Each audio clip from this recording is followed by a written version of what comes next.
Thank you. Before I get started, I do want to acknowledge two friends of mine who are here from Los Angeles. They came out, they bought a table. Classmates of mine from Duke University, Kareem Cook and Claude Tellis.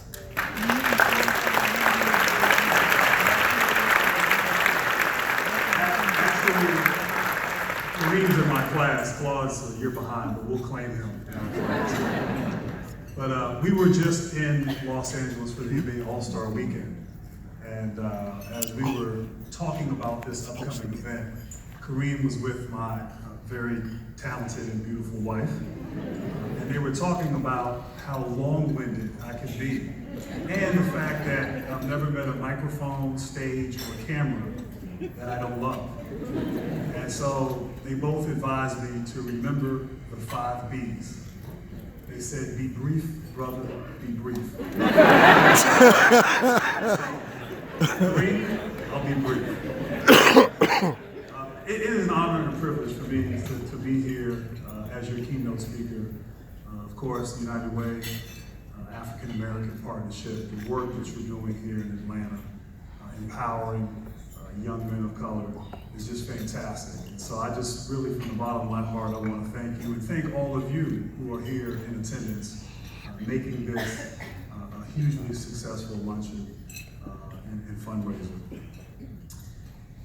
Talking about Los Angeles, one of the things, as Milton mentioned, was the Hall of Fame.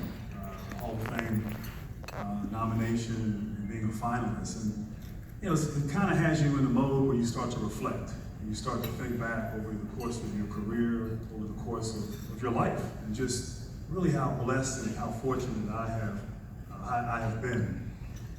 And I think about my parents and their impact and influence. You know, I've been lucky. I had a mother who grew up in very segregated New Orleans and went to an all-white college, Wellesley College. And lo and behold, her roommate when she arrives is somebody named Hillary Rodham. And so you talk about a culture shock for her, but it's going on and had great success in business, had her own consulting firm on Capitol Hill for over 35 years, served on a number of corporate boards. She can self-profess that she can't walk and chew gum at the same time, so I don't pretend to get my athleticism from her. But to have her, along with my father, who went to Yale University, played football there, played in the NFL for 13 years for the Dallas Cowboys, Washington Redskins, Cleveland Browns. So at a very young age, to have them as role models, as parents, as heroes, has had a tremendous impact on my life and what I've been able to do. Obviously, education was stressed and emphasized as far back as I can remember. And so it didn't, I couldn't play, I couldn't participate in sports, I couldn't have fun and do the things that kids do unless I did well in school.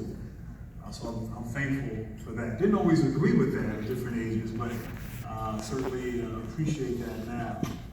As I was going through middle school, and obviously a difficult time as Milton discussed, I started to excel in sports and started to have a goal and a vision for what I wanted to do.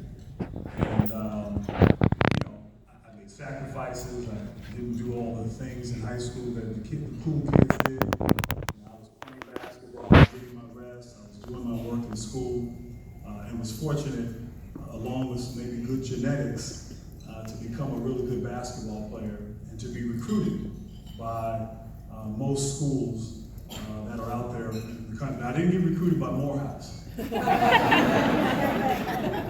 didn't get recruited by Morehouse, but I got recruited and ultimately decided to go to Duke University. And so, any Duke fans in the house? Anyone not a Duke fan?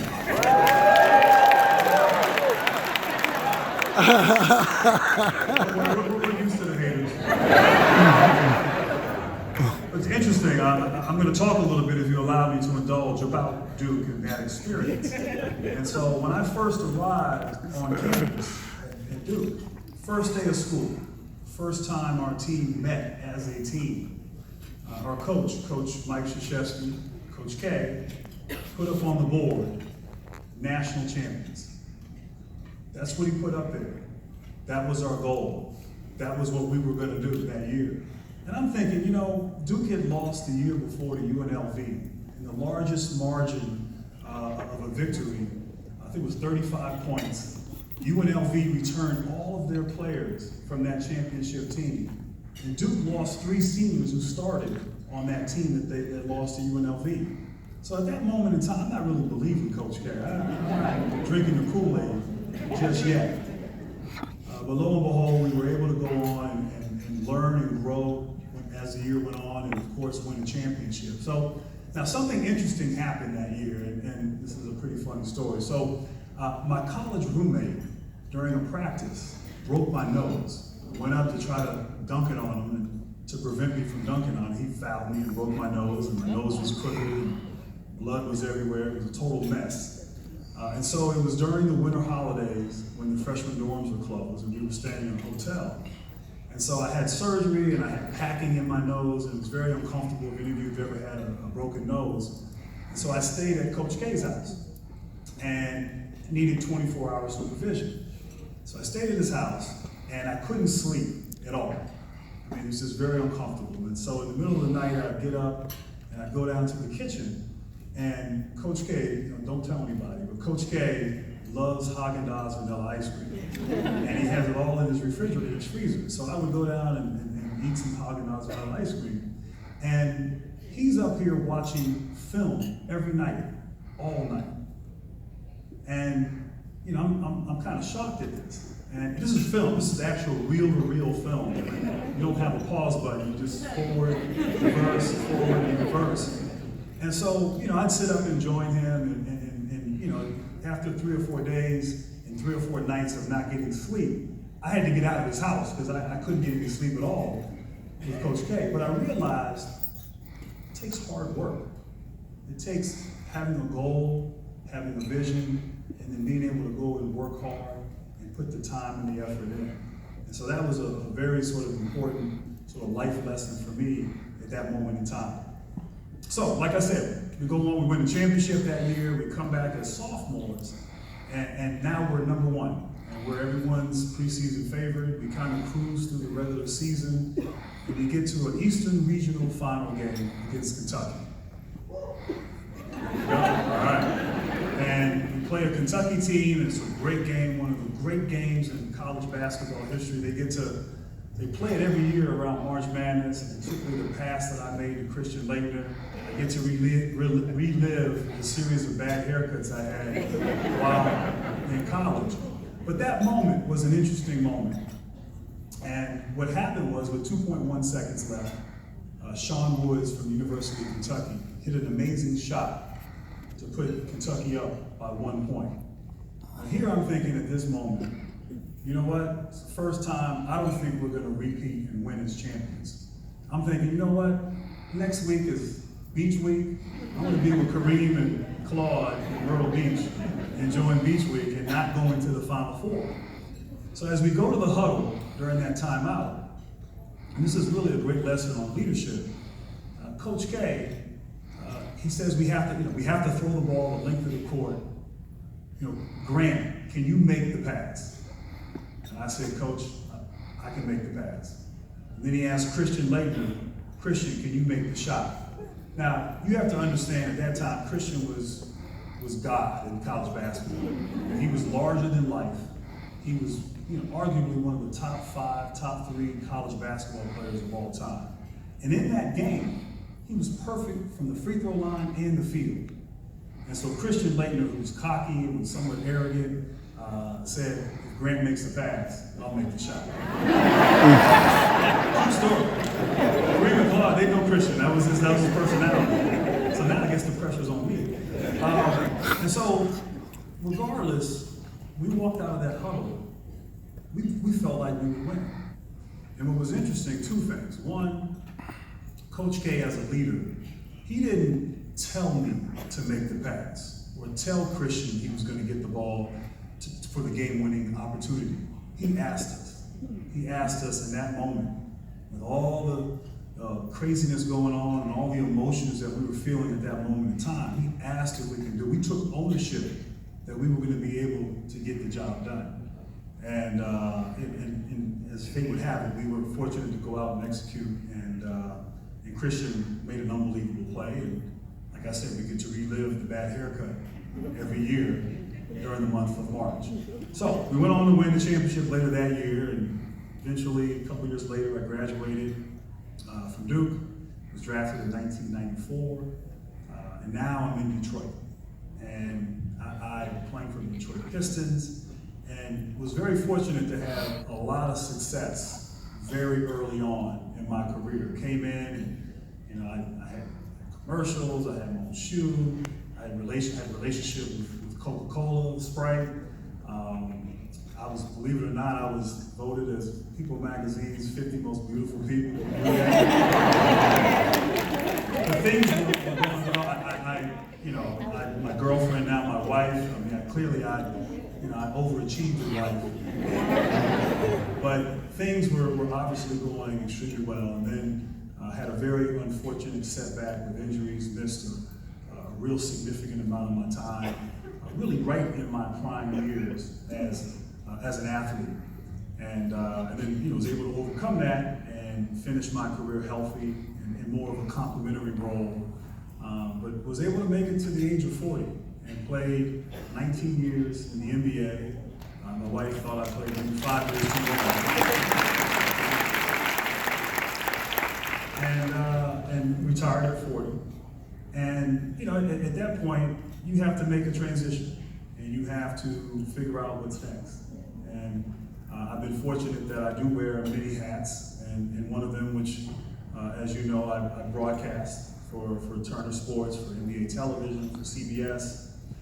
And it's interesting, when I go back to high school reunions and I see folks that I grew up with, they're amazed that I broadcast, and I actually do a decent job at it. Because when I was younger, I actually stuttered, and I was very quiet, I was very shy.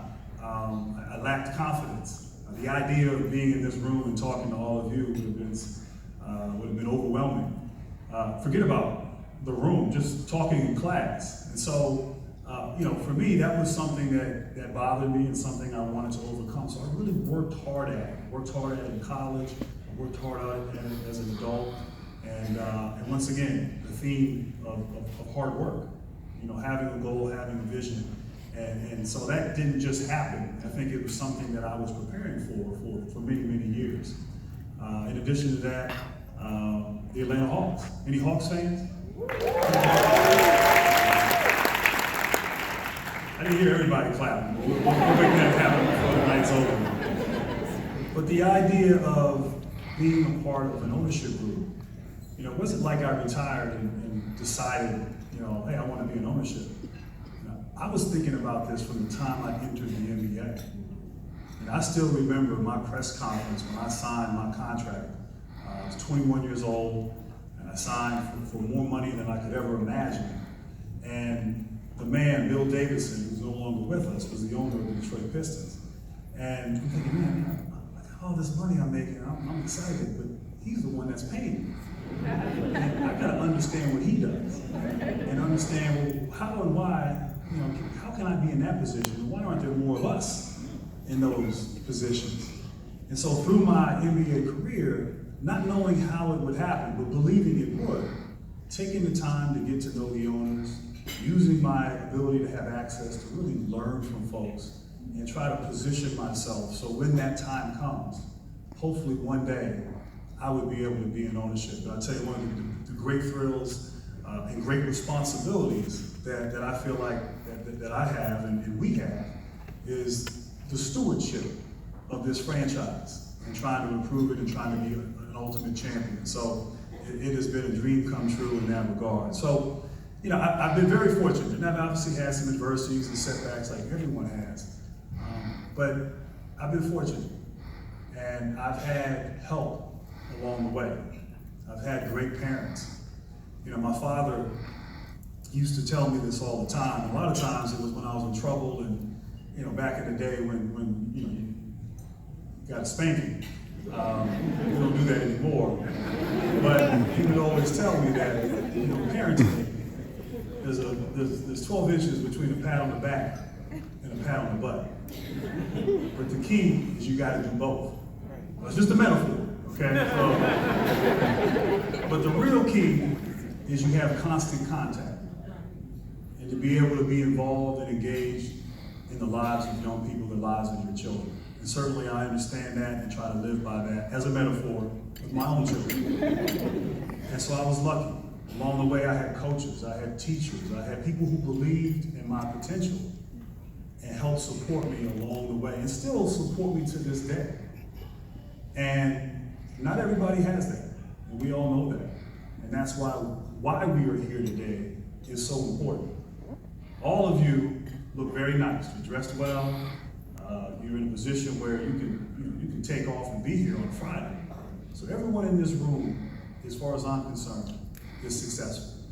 Everyone in this room has done well in life. And all of you, like I said, I appreciate and I applaud you for being here and supporting this wonderful organization. But I also challenge you, and I challenge myself, to continue to do what's right. Atlanta is an amazing city. I've always been a fan of Atlanta. I came down in college, and first time I came down was for frequent. Before